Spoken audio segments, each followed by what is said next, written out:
మీరు పడుతున్న కష్టాలు చూశాం. అందుకే చంద్రబాబు నాయుడు గారు, పవన్ కళ్యాణ్ గారు కలిసి బాబు సూపర్ 6 ప్రకటించడం జరిగింది.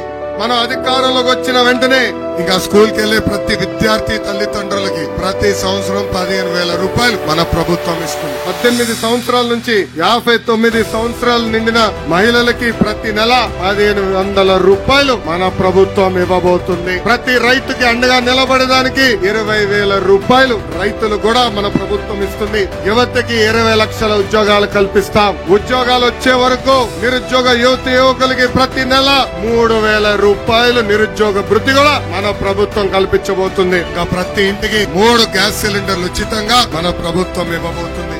ఇంకా మహిళలకి ఆర్టీసీ బస్సులో ఉచితంగా ప్రయాణించే హక్కు కూడా మన ప్రభుత్వం కల్పించబోతుందని ఈ సభాముఖంగా నేను హామీ ఇస్తున్నాను. బాబు సూపర్ 6 ప్రతి గడపకి తీసుకెళ్లాలని ఈ సభాముఖంగా నేను మిమ్మల్ని అందరినీ కోరుతున్నాను. కారణం ఏంటంటే రేపు మన అధికారంలోకి వచ్చిన తర్వాత చేసి చూడమ్మా, మీ ఇంటికి వచ్చాము, ఆనాడు మీకు క్యాలెండర్ ఇచ్చాము, 6 హామీలు నిలబెట్టుకున్న పార్టీ తెలుగుదేశం జనసేన పార్టీ అని చెప్పేదాన్ని.